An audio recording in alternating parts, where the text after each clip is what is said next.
Okay, we're going to start with the nation. Zoning. Ohaneze lashes PDP as Fayose faults consensus. Picture of the scene of a fallen huge billboard at Kudrat Abiola Way in Keja yesterday after the rainfall. CBN finds 4 banks over crypto transactions.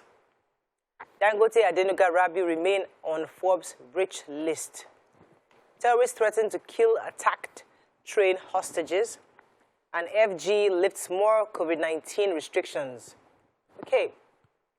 So we know the CBN has clamped down on crypto transactions. It made the news months back, and they froze a lot of people. A lot of companies who were dealing in cryptocurrencies had their accounts frozen. Now, 4 banks, despite the regulation, had allowed some transactions, crypto-related, scale through. And we always say that corruption thrives when everybody isn't doing their part. So CBN, in curtailing this, has fined those 4 banks 114 million in total. Wow. One of the banks 200 million, another bank 300 million. And all of this was done because one bank did not allow an account that had been flagged for cryptocurrency to continue its transaction, and they allowed transactions between crypto-related transactions take place. And so these banks have now been flagged. I don't know if the banks can negotiate the fine, but I think if the banks pay the fine, they would be more strict with implementing the rules, cutting across all corruption. No corruption can take place without the involvement of banks, because these transactions should be flagged in the first place. So I'm happy that the CBN is doing something to... So I wanted to take the terrorists that threatened to kill the train hostages. Okay, go ahead. Are you going to take it? No, no, no. Are you sure? Go ahead. Go ahead, YK. Because I didn't read. Okay, go ahead, YK. Okay. So 4 suspected terrorists, they did a video yesterday, and they claim, they said they're going to kill the hostages if their demands are not met. They didn't tell us what their demands are, but they said that the federal government know what they are demanding. So if they don't answer them, they will kill the terrorists. They released the managing director. Bank of Agriculture. Yes, and he said because he's old and he has been begging them that they've released him, and he too is begging that the government should, that there are many, many, many hostages, so please release them. Okay, you have a story. I was going to take the major headlines, so I've been following up with this story with PDP.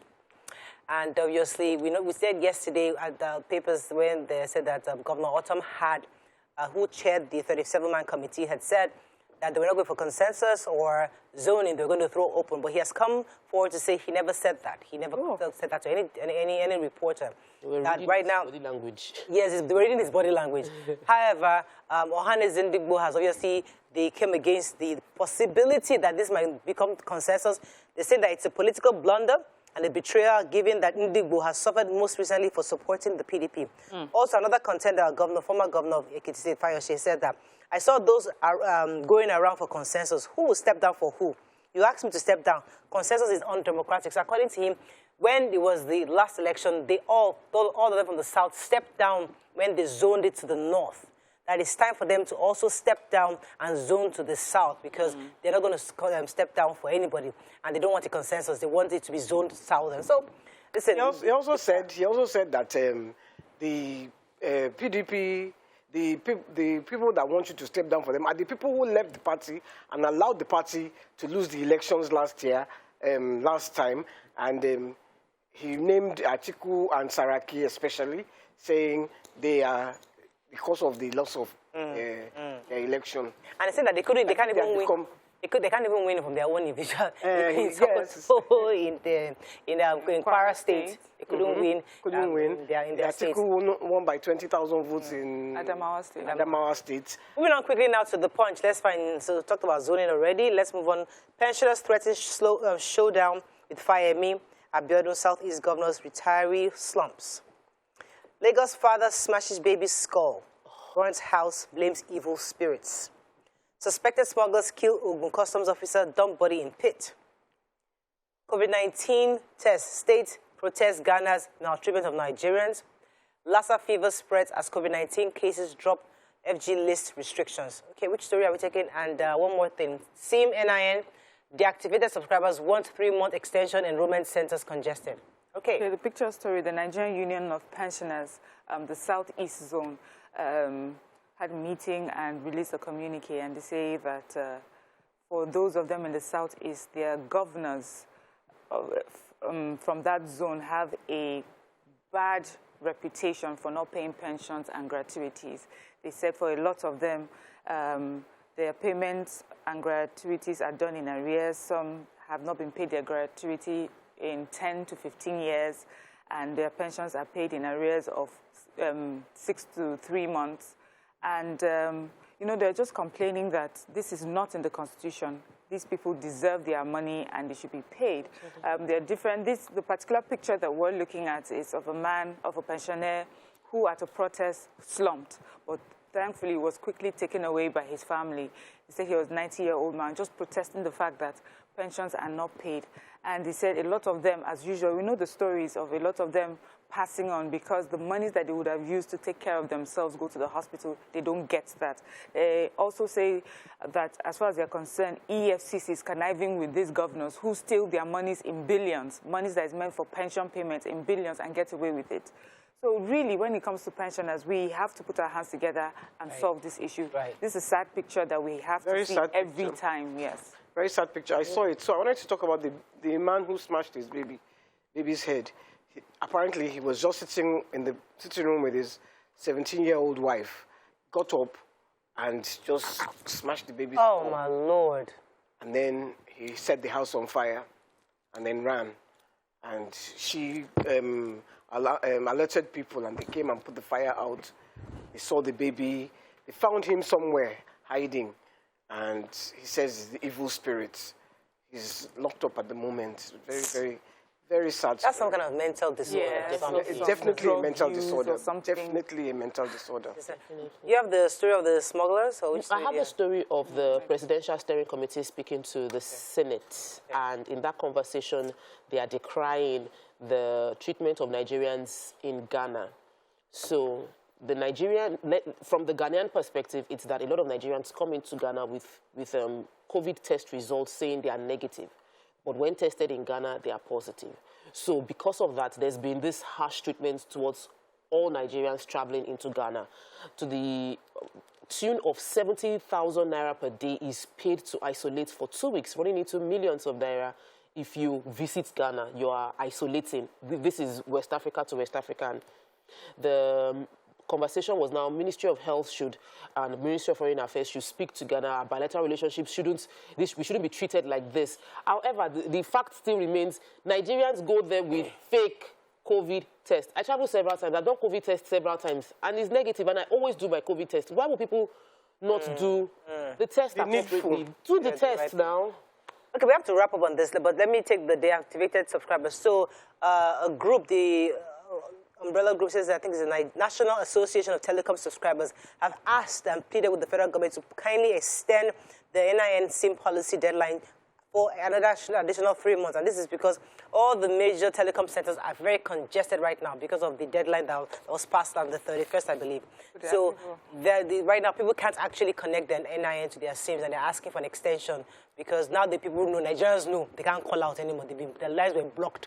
So you made your point. We've gotten the system cannot even carry the burden. So exactly. So please give us 3 months extra. My fear is that if they extend it again, they will become lax, and they will not, because we had time when there was a deadline before. Yes. Everybody was rushing. Yes. When the government extended it, everybody just relaxed instead of using that time to go and. So let's start talk to ourselves. That now, if they extend it, please go and get your SIMs linked. Let's go on a quick break. When we come back, we continue with the review. Stay with us. We'll be right back.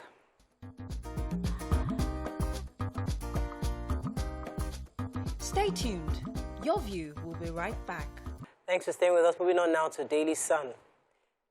Final story. Kachuku joins ADC presidential race, dismisses zoning clamor. Soludo constitutes Truth Peace Committee.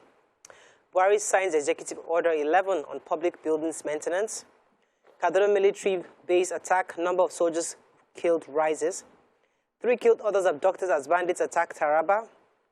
UK tasks federal government on incessant conflicts. FG counters Obasanjo on insecurity, blames PDP for worsening economy. Okay, which story? Before you take that story, I just wanted to talk about, it wasn't on the front page, but I thought we should just mentioned it, that Lagos State has locked the hospital, Medville, that we talked about on Tuesday. Apparently, when they did their preliminary investigations, they noticed that the hospital wasn't registered and it was operating illegally. Wow. That's the woman who died. Her husband came from Anambra State. Really sad. Very sad. Really Okay. So Kaduna military base, we took the story yesterday. We remember the sad story of the attack on Monday night. Sadly, they said the number of deaths has risen from 12 to 17 as 5 more soldiers who were injured have passed on. There's also a video which was obtained, they say, by PR Nigeria from the military intelligence, which showed that even though these bandits came in their large number, that there was a quick response or intervention by the Nigerian Air Force fighter jets, and a lot of the bandits were repelled because of them. All the casualties would have been worse than what we have right now. All right, so Governor Soludo has constituted a Truth Peace Committee, and that's following the sit-at-home order that was cancelled, if you recall. This sit-at-home order was given by IPOB when Nnamdi Kanu was incarcerated. Excuse me. Then IPOB came out to say it's been cancelled so that the people in that zone can go about their daily business. But some people masquerading as unknown gunmen, they're trying to enforce this excuse me, sit-at-home order. And since that, have been causing havoc across that region. So Governor Soludo has been able to constitute this committee that includes Professor Chidi Odinkalu, Mrs. Bianca Ojukwu, Charlie Boy, quite a number of others, prominent members, prominent people within that region are members of this committee, and their agenda is to identify the stakeholders and groups who have played critical roles in these agitations. What are their grouses? What are their demands? What role are they playing? And how can we therefore chart a roadmap for reconciliation? So that's the task, and we're really wishing them the best, because that's the first step to reconcile with those who have been agitating and making things difficult for others. I think what he's done, he's picked up, people Prominent. who are popular and who they will listen to. Onyeka is one of them, you know. Yes. So that's fantastic. Okay, let's move on quickly to... I want to take the story of the president assenting to... Your best friend is also the executive... Who's my best friend? Bianca. Oh, please, my friend, let's get serious. Slap everybody into order. Our president assented to an executive order, and the reason I'm taking this story is because what the executive order is supposed to do is to create, is to maintain buildings, public building maintenance. What does that need an executive order?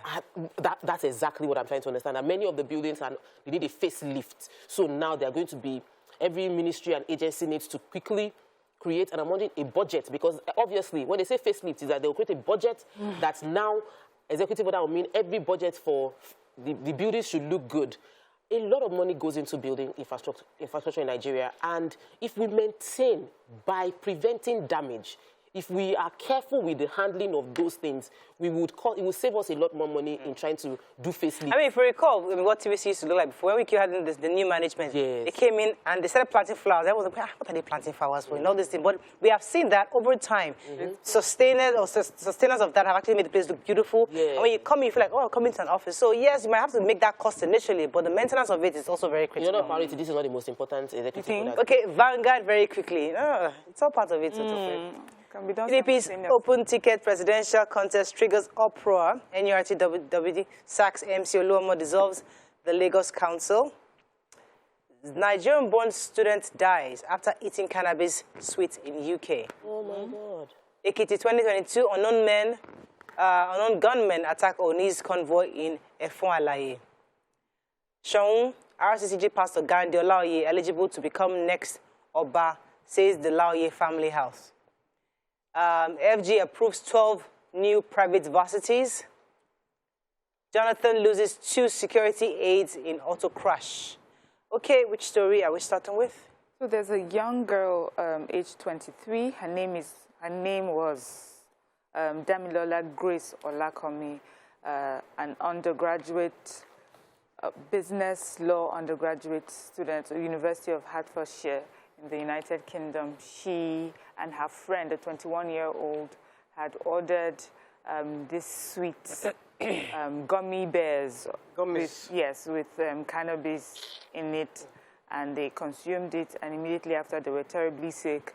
They were quickly rushed to the hospital, where the other friend, the 21-year-old, was released, got better, but she suffered and she passed on eventually. They said her mother was beside her. They mentioned that she was her mother's only child as well. Gosh. So really sad story. And please, I need to just beg all up. You know, a lot of parents send their children to study abroad. This one, the mother was even there. We need to just keep pulling the ears of our children, monitoring as much as possible remotely, because children will want to experiment. But these stories will help them understand what boundaries not to cross. I think the most important part of this story is things that you have to eat. You need to be careful. Don't buy it online. You don't even know where they are. You don't know their addresses. But they knew what this was. No. These things are sold abroad. So they have gummy bears with these things. But probably these particular ones had something wrong with them. And you will not have an address to go and catch themselves. Okay, we have to move on quickly. So another story in Vanguard. The RCCG Pastor Gandhi, the family. So one of the people from the Magali family said that Olawale Olaoye was saying that Pastor Gandhi is eligible. He's not a bastard. He's not brought from outside. He's a true son of Kakwe. I want Ogbomosho to be calm and reassured. If you recall, there's still an ongoing tussle between families, saying that there are other people who are also qualified to be the Shahun of Ogbomosho, and this back and forth. But they're saying that the elders are still talking, and that Pastor Gandhi himself is also very qualified, and they've assured members of Ogbomosho that this will be resolved as soon as the chairman of the screening committee informs of what the decision of the committee is. I was going to talk about the NURTW, but is there any other story we've not taken that's interesting there? Okay, let's move on quickly now to the Nigerian Tribune. INEC estimates 90 million voters. NDLA arrests drug cartel queen in Taraba. NURTW sacks MC Olomo, dissolves Lagos State Council. COVID-19, FG lifts midnight curfew, large gathering restrictions on others. Soludo appoints Odinkalu, Bianca, and others to negotiate with IPOB. Again, FG promises victory against bandits. Judiciary must remain independent, says Afe Babalola. And Sarakile Reconciliation Committee submits reports warns PDP against bias in conduct of the primaries. Okay. So the NDLA have arrested a person who they describe as a notorious queen of drug cartel. Her name is Lami Mae. Her surname has been withheld. I don't know why she withhold her surname, because the others, we hear of their names, surnames, the villages they come from, and everything. Anyway, she's a 40-year-old, and she's into supply of psychoactive substances to different traffickers in Taraba State. They said that they had been, she had been on their wanted list for a long time. They started searching for her since 2021, and finally they found her in one of the villages in Taraba State.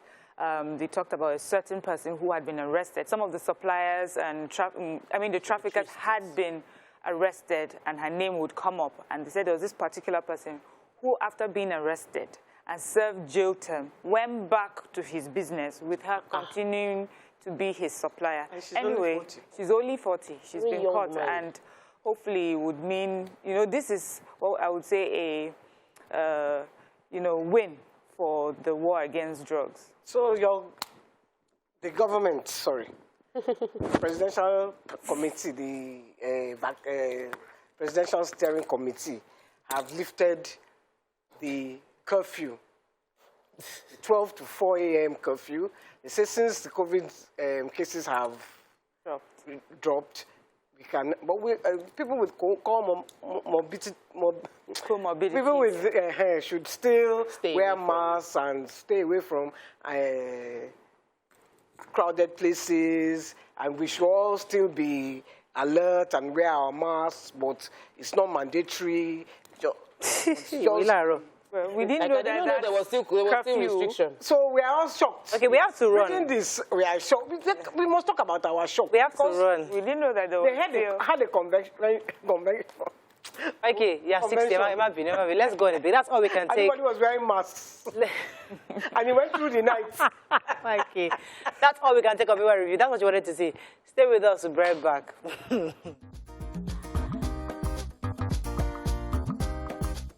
Stay tuned. Your View will be right back.